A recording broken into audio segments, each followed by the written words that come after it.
जब तुम्हारे गलत विचार आ रहे हो ना,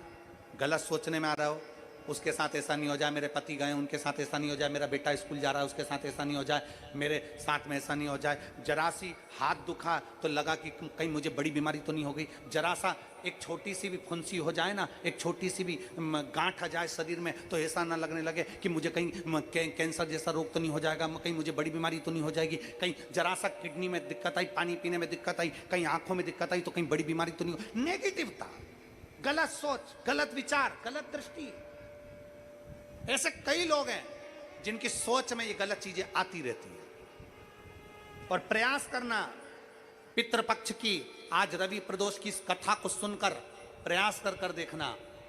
क्या करना है हमको। अगर ऐसे गलत विचार आ रहे हैं, गलत सोच आ रही, गलत दृष्टि आ रही, गलत विचार हमारे भीतर आ रहे हैं, गलत सोच हमारे भीतर आ रही है, तो एक काम करो, एक बेलपत्री लीजिए, सावधानी से समझ लेना, एक बेलपत्र लीजिए और उस बेलपत्र की ये जो दो डंडी है और एक बीच की डंडी है, इसके मध्य की जो जगह है, चैनल वाले अगर दिखा रहे होंगे तो आप लोगों के स्मरण में होगा, बीच की पत्ती और ये दो पत्ती के बीच में जो जगह होती है, इस बीच वाली जगह पर पीला चंदन पूरे तरह से उसका लेपन कर लीजिए, पूरे तरह से पूरी चंदन से लेपन कर लो बीच की जगह को। बीच वाली पत्ती, दो पत्ती, उसके बीच की जो जगह है उसमें पीले चंदन का लेपन कर लीजिए। हफ्ते में एक बार आप करोगे, आपको दूसरे हफ्ते में मालूम पड़ जाएगा कि आपके अंदर की गलत सोच समाप्त हुई कि नहीं, गलत विचार समाप्त हुआ कि नहीं हुआ। चंदन का लेपन करिए, उस चंदन के लेपन को कर किसी भी शिवालय में, अगर शंकर के मंदिर नहीं जा सकते हो तो अपने घर में जो शिवलिंग हो वहां, उस शिवलिंग पर आप उसको समर्पित कर दो, तुम्हारी मर्जी पड़े जैसी चढ़ा दो, बस शंकर के शिवलिंग पर चढ़ा दो। कुछ देर मंदिर में हो तो नंदी के पीछे,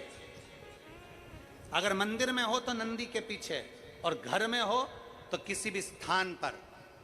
सुख आसन लगाकर, सुख आसन मतलब जैसे हम बैठे हैं पालकी लगाकर, दोनों सुख आसन मतलब आराम से बैठकर सुख आसन लगाकर, और अपनी सीधी साइड की नासिका को बंद करना है और उल्टी नासिका से श्वास लेना है। 1 से 1.5 मिनट तक श्वास लेना प्रारंभ करो। अपने शरीर में एक चंद्र नाड़ी होती है। भगवान शंकर ने जब चंद्र की काया का रोग समाप्त करा था,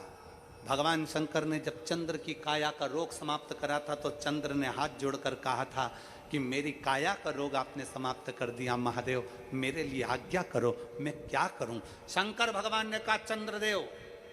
तुम मेरे मस्तक पर धारण रहना,